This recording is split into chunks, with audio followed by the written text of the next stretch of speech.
Assalomu alaykum ovsinjonlar, kanalimga xush kelibsiz. Qalampirlarimni ko'ryapsizmi? Qanday chiroyli, rassa qalampirlarim mo'l bo'ldi bu yil. Bugun men sizlarga eng oson usulda bodring tozalashni ko'rsatib beraman.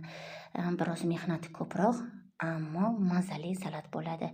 Pomidorimizni yuvib, tozalab, bo'laklarga bo'lib olamiz va misrobkadan chiqazib olamiz. Menda hozircha elektronniy misrobka yo'q.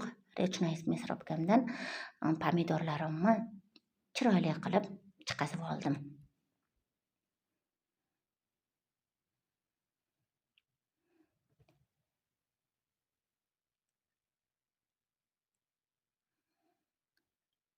Maydalangan pomidorimni katta qozonimga solib, keyingi jarayonni boshlab olamiz.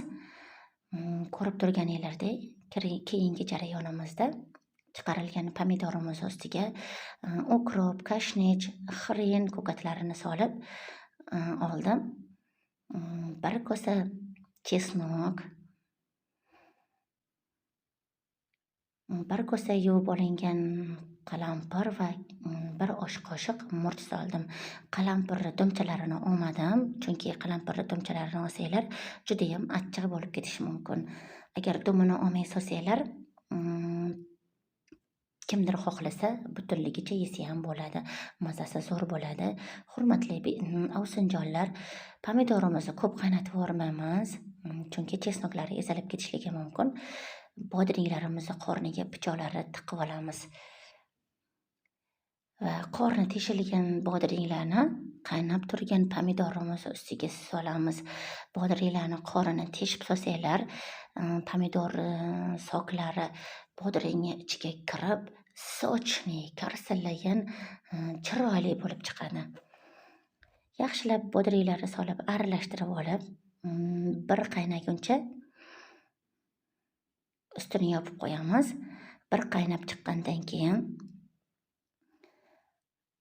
4 ta qoshiq tuz solib oldim. Endi tuzni kelsak, sizlar o'zinglarning tabiatlariga qarab solasizlar. Kimdir sho'rroq yeydi, kimdir kamroq. O'shanga qarab solasizlar tuzini. Bonkani yaxshilab steril qilib oldim. Mana salatimiz tayyor. Salatimizni steril qilingan bonkalarimizga solib olamiz.